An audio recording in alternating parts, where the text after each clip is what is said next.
let's get started with the sixth Anglo-American Code. It was developed in 1908.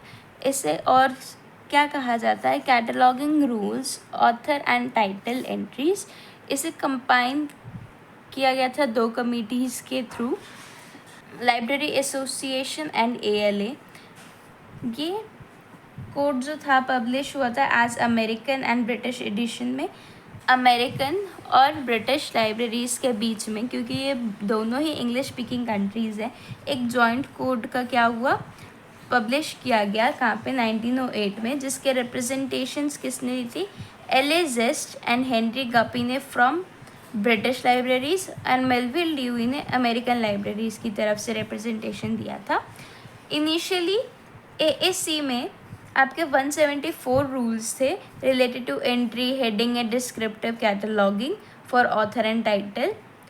फिर Cutter की rules से influence होने के बाद Persian instructions, British museum code and library of Congress rules को AA यानी Anglo American code को emphasise किया गया कॉर्पोरेट ऑथरशिप पे and distinguished institution from society. कुछ स्मॉल लाइब्रेरीज़ के लिए कोड जो था इतना यूज़फुल नहीं था, क्योंकि ये बहुत ज़्यादा इलेबोरेट कोड था, इसमें बहुत ज़्यादा डिटेल्स थी, और इस कोड में अल्फ़ाबेटाइजेशन के लिए कोई रूल्स नहीं थे. तो it was very difficult to catalogue cartographic material using AA. जो कार्टोग्राफिक मटीरियल होता है आपका, जो मैप्स होते हैं, उनको हम कार्टोग्राफिक मटीरियल कहते हैं. जिससे due to many criticism and outbreaking of war, ALA alone started publishing this catalog. A separate rule for description was published in 1949 by Library of Congress as rules for descriptive cataloging. हमारा 7th Vatican code ये develop हुआ था 1931 में. जैसे इसका नाम बताता है, वेटिकन लाइब्रेरी के लिए डेवलप हुआ था. Rules for catalogue of printed books which was published in 1931 in Italian. Second Italian edition से ट्रांसलेट किया गया in 1948 by Wyllis E Wright ने. Vatican library in Rome was in process of reorganizing the library, and decision was taken to prepare a new catalog and printed books in 1927. Vatican library जो थी रोम में, वो reorganisation के process में थी. तो उससे बोला गया कि आप एक न्यू कैटलॉग प्रिपेयर कीजिए ऑफ द प्रिंटेड बुक्स. जो अभी प्रिंटेड बुक्स आई हैं 1927 में. फिर depending on the Cutter's rule for dictionary catalog, Italian rules and ALA rules, JCM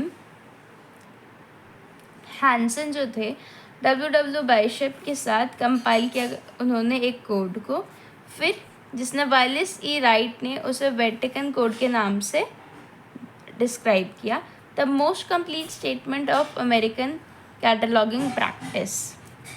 इस लाइन से वेटिकन कोड को वाइलिस ई राइट ने डिस्क्राइब किया था. The code covers cataloguing of author entry, यानी यहाँ पे ऑथर एंट्री हमें मिलती है, डिस्क्रिप्शन ऑफ बुक मिलता है, सब्जेक्ट एंट्री मिलती है एंड फाइलिंग मिलती है. ये कोड बहुत ज़्यादा यूज़फुल था for cataloguing old and rare books of 15th and 16th centuries. ये कई लाइब्रेरीज़ में अभी भी यूज़ होता है, वेटिकन लाइब्रेरीज़ में.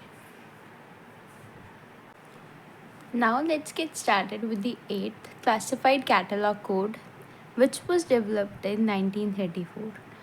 CCC was given by S.R. Ranganathan, and the first edition of Classified Catalog Code came in 1934. It has 5 editions. 5 edition है इसके. जो 5th और लास्ट कैटलॉग कोड निकाला गया है, पब्लिश हुआ है, वो 1964 में हुआ है. जो फर्स्ट कोड था उसे डिस्क्राइब किया गया as complete in every aspect of classified cataloguing. यानी क्लासिफाइड कैटलॉगिंग के जितने भी एस्पेक्ट हो सकते हैं एक कोड को बनाने के लिए, क्लास उससे फिर कैटलॉग बनाने के लिए, वो एक कम्प्लीटली डिस्क्राइब्ड है.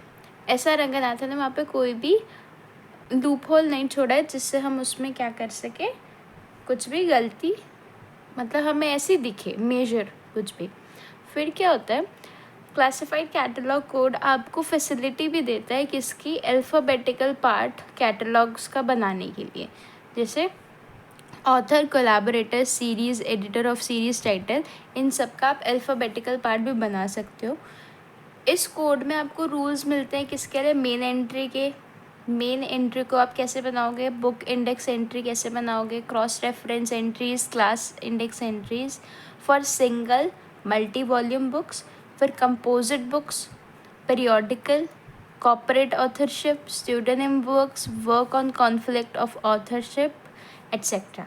इन सब चीज़ों के आप किस तरीके से कैटलॉग कार्ड में एंट्री करोगे, सबके रूल्स मिलते हैं। फिर canon of cataloguing and normative principle जो है वो फाउंडेशन है किसकी, इस कैटलॉग कोड की। BS केशवम रिमार्क करते हैं रंगनाथन के CCC यानी क्लासिफाइड कैटलॉग कोड को, क्योंकि एक लॉजिकल सीक्वेंस है और बहुत ही क्लासिफाइड रिसर्च के बाद बनाया गया है। इन्होंने, रंगनाथन ने इस कोड में क्या किया है, रिमूव कर दिया restriction of local usages by concept of the language of the library. क्या हुआ, जैसे लोकल लाइब्रेरीज जो होती है उसके अंदर लोकल लैंग्वेजेस की बुक होती है, तो आप क्या करोगे, कैटलॉग कार्ड को किस में बनाओगे, लोकल लैंग्वेज में बनाओगे, जो भी आपके आसपास की बुक, जो भी आपके आसपास की लैंग्वेज यूज़ होती है उसके अकॉर्डिंग, और जो स्केल है लैंग्वेज का, मतलब कितनी ज़्यादा वो यूज़ हो रही है, और वो जो लाइब्रेरी है वो किस स्केल पे, यानी स्मॉल लाइब्रेरी या बिग लाइब्रेरी, उसके अकॉर्डिंग हम बुक्स को बनाएंगे, कैटलॉग कार्ड्स को बनाएंगे। तो यहाँ पे क्या है, CCC के रिफाइनमेंट्स दे रखे हैं फर्स्ट एडिशन से लेके 5th यानी लास्ट एडिशन तक के। तो लेट्स सी, फर्स्ट एडिशन जो है प्रैक्टिकल और analytical as well as critical approaches से बनाया गया है। सेकेंड एडिशन में आपका symbiotic relationship between classification and cataloguing and evolved chain procedure for subject cataloguing and indexing को बताया गया है। यानी सेकेंड एडिशन अगर आपसे सिंपली लैंग्वेजेस में समझा जाए तो वो क्या बताता है, रिलेशनशिप बताएगा क्लासिफिकेशन और कैटलॉगिंग का बाय इवॉल्व्ड चेन प्रोसीजर, यानी इन दोनों को एक बाय अ न्यू प्रोसीजर, यानी अच्छे से डेवलप किया गया उस प्रोसीजर को for making of what, subject cataloguing and indexing, बनाने के लिए एक रिलेशन को क्या किया है, प्रोसीजर बनाया। फिर दिस एडिशन हैज़ गेस्टैट्स theory of alphabetization. Your homework is this, इसको आप 2 लाइन्स में एक्सप्लेन करेंगे, नीचे 2 to 3 लाइन्स में आप नीचे कमेंट में नीचे इसे एक्सप्लेन करेंगे। This is your homework for this video. Now edition 3 में union catalogue of periodicals publication abstracting periodicals, यानी पीरियोडिकल के जो कैटलॉग बनेंगे वो एडिशन 3 में बताए गए हैं। Now fourth edition says layout for a catalogue code, supplementary rules for national bibliography. इसमें क्या दे रखा है आपको, लेआउट दे रखा है कैटलॉग कोड का, और सप्लीमेंट्री रूल्स यानी एक्स्ट्रा रूल्स और सपोर्टिव रूल्स दे रखे हैं नेशनल बिब्लियोग्राफी के लिए। यहाँ पे rearrange rules for authorship and heading भी दे रखे हैं। और इस एडिशन में क्या है, ये एडिशन जो है किसका रिजल्ट है, आपके कंपैरेटिव स्टडी हुई थी of 5 different codes of cataloguing का। 5th एंड लास्ट एडिशन जो CCC का है वो बताता है कि new chapters on law of parsimony, physical form, centralized cataloging, homonyms in class index entries and feature headings and non-conventional documents, यानी new type के आपके जितने भी क्लास एंट्रीज होनी है एंड फीचर हेडिंग्स होनी है और नॉन कन्वेंशनल डॉक्यूमेंट्स जो है हमारे पास, उनकी एंट्रीज कैसे होनी है उसको CCC 5th फॉर्म में और लास्ट एडिशन में 5th एडिशन में बताता है। CCC जो है बहुत ही इम्पॉर्टेंट और यूनिक कोड है, बिकॉज ये फर्स्ट एंड ओनली कोड है जो डिज़ाइन किया गया था इंडिया में और इंडिया के लिए उसके बुक्स के अकॉर्डिंग। नॉन बुक मटेरियल्स जो है जैसे ई रिसोर्सेज हो गए उनको CCC में कवर नहीं किया गया है। Okay. So that's it. Now we will move to ALA rules. ALA rules जो थे वो डेवलप हुए 1949 में. इन्हें ऑल्सो कहा जाता है The code is named as ALA Cataloging Rules for Author and Title Entries 1949. हमें पता है कि अमेरिकन लाइब्रेरी एसोसिएशन और library association started a joint venture in bringing Anglo-American Code in 1908. 1908 में क्या हुआ था, इन दोनों एसोसिएशन ने 1908 में क्या किया था, एंग्लो अमेरिकन कोड को डेवलप किया था. But due to outbreak of war, वहाँ पे वॉर हो गई थी, तो library association withhold their participation and subsequently American Library Association continued to bring out AA code. इससे ALA ने पब्लिश किया descriptive cataloguing separately. The preliminary second edition of the code was published in 1949 and the other parts in 2 parts. जो ALA के code था उसने publish किया किसमें, 2 parts में पब्लिश किया. 1941 में किसका, डिस्क्रिप्टिव कैटलॉगिंग का. पार्ट 1 में जो एंट्री एंड हेडिंग्स थी और पार्ट 2 में क्या था, डिस्क्रिप्शन ऑफ बुक्स था. 174 रूल्स एक्सपैंड होके 375 रूल्स में कन्वर्ट हो गए थे इन दिस नेक्स्ट एडिशन. और जॉन ऑसबॉर्न ने क्रिटिसाइज किया था इस एडिशन को in his the crisis in cataloguing and termed it as very legalistic code. Library of Congress published the code in 1949 after dropping the descriptive part. The code emphasized only to the rules for entry and heading. We can say that it expanded edition of AA code of 1908. ALA के rules में ज़्यादा कुछ हमें देखने को नहीं मिला है, जस्ट कि उसका मेन ये देखेंगे हम कितने एक्सपैंड हो गए हैं रूल्स और उसके पार्ट 1 और पार्ट 2 में क्या था. और ALA ने पब्लिश क्या किया था, डिस्क्रिप्टिव कैटलॉगिंग अलग से. फिर यही क्या कह सकते हैं हम कि एक्सपैंडेड एडिशन है किसका, एंग्लो अमेरिकन कोड का, जो 1908 में डेवलप हुआ था. अब Anglo American code rules first आया 1967 में, जो कि Anglo American cataloguing rules, north American text and British text 1967 के नाम से जाना जाता था. इसको पब्लिश किया ALA ने. और library of Congress, library association and Canadian library association in 1967 के द्वारा ये पब्लिश हुआ था, इन चारों पाँचों के साथ. सैम्यूअल दबत्स्की ने इसे एडिट किया था कोड को 1956 से लेके 1962 तक. उसके बाद उन्होंने रिज़ाइन दे दिया और समनर स्पैंडिंग ने इसे एडिट करना स्टार्ट कर दिया. ब्रिटिश टेक्स्ट में 216 रूल्स थे और अमेरिकन टेक्स्ट में 226 रूल्स थे. AACR जो था वो बेस्ड था statement of principal which was held in Paris 1967 में, जो कैटलॉगिंग की वर्कशॉप हुई थी या मीटिंग हुई थी. उसमें जो स्टेटमेंट ऑफ प्रिंसिपल्स कहे गए थे उनके बेसिस पे हमने क्या किया है, AACR को डेवलप किया था रूल्स 1 को. It has rules for author. इसमें किस किस के रूल्स थे, author, title, main entry, edit entry, references, uniform titles के लिए. इस कोड को अल्फ़ाबेटिकल कैटलॉगिंग के लिए डिज़ाइन किया गया था, बट ऑथर और टाइटल एलिमेंट्स भी यूज़ किए गए हैं किसमें, क्लासिफाइड कैटलॉगिंग में. इसके कुछ मॉडिफिकेशंस देखे गए हैं, मतलब इसी पार्ट के AACR 1 के. इस कोड को भी एक कंप्लीट कोड कहा गया है किसके द्वारा, टेल एंड एंडरसन के द्वारा.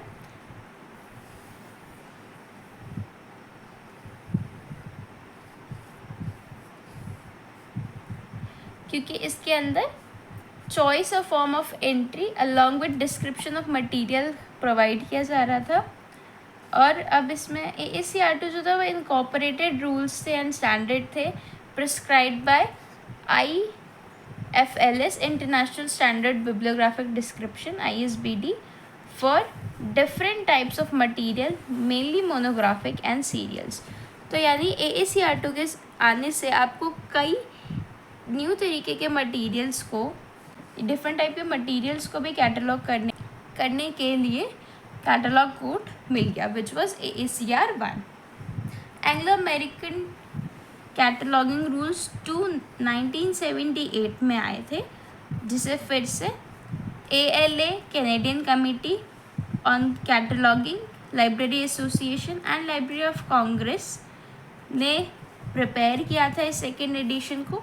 Michael Gorman and Paul W Rinkel जो थे इसके एडिटर्स थे। Second edition is superior to the first edition, इससे ये बेटर था। It followed the sequence of catalogers operation in most present-day libraries, bibliographical agencies. The second edition has presented descriptive rules in part 1 and rules about access points in part 2. Second edition को हमने इसलिए prepare किया था AACR के to accommodate two version of AACR, north American and British का जो अलग अलग चल रहा था कैटलॉगिंग कोड्स, उन्हें एक सिंगल फॉर्म में लाने के लिए, टू इंक्लूड ऑल चेंजेस, जितने भी चेंजेस थे आपके कैटलॉग कोड में उन सबको अमेंड करके एक सिंगल टेक्स्ट में बनाने के लिए, incorporate amendments as proposed by सारी जितनी भी कमिटीज से ये प्रिपेयर हुआ गया था, जिन सब ने इनमें इनपुट दिया है अपना, उन सारी बॉडीज़ के साथ AACR2 को यूज़ किया जाए और उन्हीं के अकॉर्डिंग AACR2 के रूल्स बनाए जाए, और फिर अपना यूज़ को क्या करना, स्प्रेड करना, किससे, बेटर फैसिलिटीज़ से outside US, Canada and United kingdom में तो ये यूज़ हो ही रहा था, बट इनके अलावा भी अदर कंट्रीज़ में वो यूज़ हो, इसलिए AACR2 को और बेटर बनाया गया।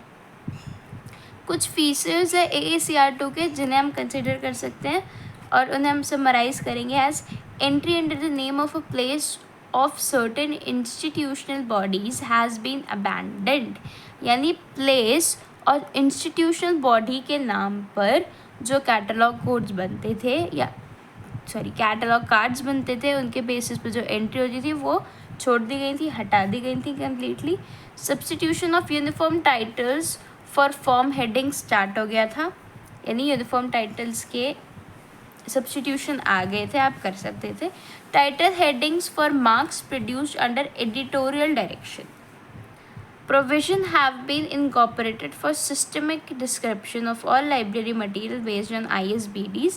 ISBD जो था उसके अकॉर्डिंग आप क्या करेंगे, डिस्क्रिप्शन को इनकॉर्पोरेट करेंगे कैटलॉग कार्ड्स में, ये कैटलॉग कोड में बताया गया था। ग्रेटर कवरेज रहेगी किसकी, न्यू कैटेगरीज ऑफ मटेरियल की, जितने भी डिफरेंट टाइप्स ऑफ मटेरियल्स आ गए थे और जितने भी टाइप्स ऑफ मटेरियल हम यूज़ करते हैं लाइक ऑडियो विजुअल मटेरियल्स, उसके न्यू एडिशन, ई रिसोर्सेज, इन सब को हम क्या कर सकेंगे, इस कैटलॉग कोड में कवर कर पाएंगे। फिर 3 लेवल ऑफ डिस्क्रिप्शन जो थे, इसके भी एक वीडियो मैंने पहले बना रखी है। If you want to learn about 3 levels of description you can check out in the 3 levels of description को क्या किया था, प्रिस्क्राइब किया गया था कि ये जो है हर लाइब्रेरी में फॉलो हो या अकॉर्डिंग टू लाइब्रेरी फॉलो हो। AACR2 का नेक्स्ट एडिशन आता है विच इज़ रिवाइज्ड, यानी AACR2 रिवाइज्ड एडिशन आ गया है 1988 में एंड 2002 में। AACR को कई बार अपडेट किया गया with major modifications. 2 significant revision जो है वहाँ पे नोट करने वाली है, वो पहला होता है 1988 में और दूसरा होता है 2002 में। The edition were known as Anglo American cataloguing rules second edition 1988 revision and second edition 2002 revision, यानी जो 2 मेजर चेंजेस आए थे या रिवीजन में हुई थी सिग्निफिकेंट, वो उनका नाम ही ऐसे रख दिया गया। अब 2002 की रिवीजन जो थी वो रिमार्केबल थी, यानी बहुत ही अच्छी थी, ग्रेट थी for describing non book materials, यानी जो बुक की फॉर्म में मटेरियल्स नहीं है उनके लिए उनको बहुत ज़्यादा यूज़ किया गया था इस वाले कैटलॉग कोड को for describing these materials, non book materials. And AACR started it's annual updation of catalogue, यानी अब ये हर साल क्या होने लगी, अपडेट होने लगी 2003 से, but this process had been discontinued in 2005, यानी 2003 से पहले ये स्टार्ट हुई हर साल अपडेट होना, बट 2005 में इसे स्टॉप कर दिया गया। हमारा लास्ट आता है रिसोर्स डिस्क्रिप्शन एंड एक्सेस। ये 2010 में डेवलप हुआ था कोड, कैटलॉग कोड। इसे हम resource description and access RDA के नाम से भी जानते हैं। ये एक सक्सेसर है, यानी AACR2 के बाद उसका एक फॉर्म आया है RDA का। ये एक स्टैंडर्ड है फॉर डिस्क्रिप्टिव कैटलॉगिंग, यानी जो आपकी डिस्क्रिप्टिव कैटलॉगिंग होता है उसको इसी स्टैंडर्ड से हम बनाएंगे इन डिजिटल एनवायरनमेंट, यानी जब ऑनलाइन या फिर डिजिटल कैटलॉग्स बनेंगे उसके लिए है। ये बेस्ड होता है FRBR पे एंड FARD मॉडल्स पे, FAAD मॉडल्स पे। It was initially released in June 2010 and it provides, इसका काम क्या होता है, ये एक फ्लेक्सिबल फ्रेमवर्क देता है for describing all resources analog और digital that is extensible for new types of material. यानी जब ये डिजिटल होता है तो आप कोई भी एनालॉग हो गया, डिजिटल मटेरियल हो गया, उसको आप डिस्क्राइब कर सकते हो हर टाइप के रिसोर्स को। तो इसका जो फ्रेमवर्क होता है यानी फॉर्मेट होता है, ये बहुत फ्लेक्सिबल होता है, ईजिली एक्सटेंड भी हो जाता है न्यू मटीरियल्स के लिए। इसमें डाटा जो है वो रेडिली अडेप्टेबल होता है to new and emerging database structure, यानी जो अभी का डाटाबेस स्ट्रक्चर है या जो अभी जो फॉर्मेट फॉलो होता है वो क्या होगा, आगे से 5 या 10 साल बाद वो चेंज हो जाएगा। वो डाटा क्या होगा, फिर हमें उसमें ट्रांसफ़र करना पड़ेगा न्यू सेट ऑफ डाटाबेस में। तो ये जो है RDA वो आपको अडेप्टेबल क्या देता है, डाटाबेस स्ट्रक्चर देता है, यानी कि आप इसे बाद में कन्वर्ट कर सकते हो ईजिली। फिर डाटा जो है इसका केपेबल होता है with existing record in online library catalogue, यानी ऑनलाइन लाइब्रेरी कैटलॉग में इसका जो डाटा है वो बहुत ही ज़्यादा केपेबल है, यानी it is easily readable, it is easily accessible, और इसमें जो भी चीज़ है वो आपको कन्वीनियंस के साथ मिल जाती है। RDA डेवलप होता है किससे, joint steering committee for development of RDA इसकी डेवलपमेंट करती है। It has representatives from ALA, Australian committee on cataloguing, SILIP and library of Congress. RDA support करता है clustering of bibliographic records to show relationships between work and creators, यानी जो authors है या creators है और उनके वर्क के बीच का जो बिब्लियोग्राफिक रिकॉर्ड्स है उसको भी सपोर्ट करता है RDA।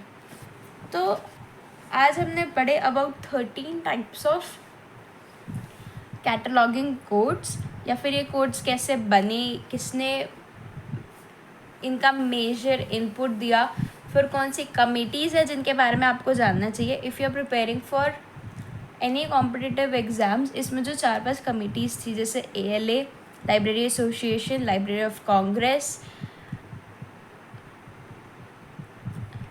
इन सब के बारे में आपको अच्छे से पढ़ना चाहिए। At least you need to know about them कि कब इस्टेब्लिश हुई थी, इनका वर्क फंक्शनिंग क्या है और इनका हेडक्वार्टर्स कहाँ पर है, ये आ जाते हैं। फिर RDA जैसे इमर्जन न्यू टेक्नोलॉजीज़ है, जैसे RDA आपका क्या है, न्यू डाटाबेस है जिससे हम क्या करें, ऑनलाइन कैटलॉग्स को अब यूज़ करें, क्योंकि अब हमारा जितना भी फिजिकल फॉर्म ऑफ कैटलॉग है वो बहुत ही ज़्यादा लिमिटेड हो गया है, बहुत स्मॉल लाइब्रेरीज़ में यूज़ होता है और कई लाइब्रेरीज जो होती हैं वो कैटलॉग को यूज़ नहीं करती है। तो इस चैप्टर में हमने क्या किया, एवोल्यूशन ऑफ कैटलॉग और इसकी हिस्ट्री के बारे में जाना। ओवरऑल जितने भी कोड्स थे वर्ल्ड में, जितने भी एमर्ज हुए डिफरेंट जगह से, उनके बारे में समझा कि वो 17th सेंचुरी से लेके आज की 20th सेंचुरी में किस तरीके से यूज़ हो रहे हैं और कैसे डेवलप हुए हैं। Have any doubt comment down below. और ये जो ग्लॉसरी है एक बार हम इसको पढ़ लेते हैं बस। बिब्लियोग्राफिक कंट्रोल आपका डॉक्यूमेंट है, उसे आइडेंटिफाई करना, उसे डिस्क्राइब करना, फिर उसको एनालाइज करके हम एक जगह पे रखें, क्लासीफाई करके रखें, फिर जब भी उसको हमें नेसेसरी हो उसे रिट्रीव भी कर पाए।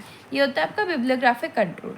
कैटलॉग कोड क्या है, एक सेट ऑफ रूल्स होता है जिसके अंदर हम कैटलॉग को प्रिपेयर करते हैं, कैटलॉग कार्ड को या फिर डिजिटल फॉर्म ऑफ कैटलॉग को।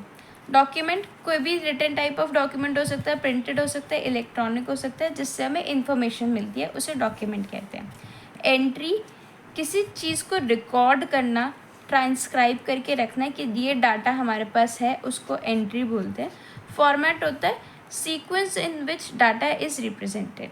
जैसे आपका पहले चैप्टर का नेम आता है, फिर इंट्रोडक्शन आता है, फिर कंटेंट आता है, बाद में समरी आती है, ये एक फॉर्मेट है, ठीक है। इस सीक्वेंस के अंदर ही आपका सारा डाटा रिप्रेजेंट होगा। FARD और FARBR को आपको जानना चाहिए। ये फंक्शनल FRAD क्या होता है? Functional requirement for bibliographic records.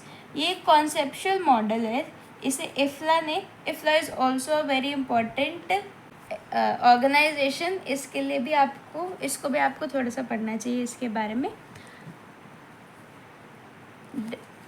ये क्या है? एक्सटेंशन ऑफ FRBR है, यानी पहले FRBR बना, उसके बाद FRAD बना। FRBR क्या है? Functional requirement for bibliographic records is a conceptual entity relationship model between model developed by IFLA. यानी ये कंसेप्चुअल मॉडल है, कंसेप्चुअल एंटिटी रिलेशनशिप मॉडल है, और ये क्या है? एक इसी का एक्सटेंशन है। फिर स्टैंडर्ड एक सर्टेन लेवल ऑफ क्वालिटी है कि आपको इस लेवल पे इस चीज़ को बनाना है, इतना ही इसमें लिखना है और इसी फॉर्मेट में लिखना है, तो ये आपका स्टैंडर्ड होता है। हमारे ये लेसन कंप्लीट हुआ है। नाउ थर्ड लेसन स्टार्ट होगा, which is the physical form of catalogue. So that's it for the video. Thank you for watching.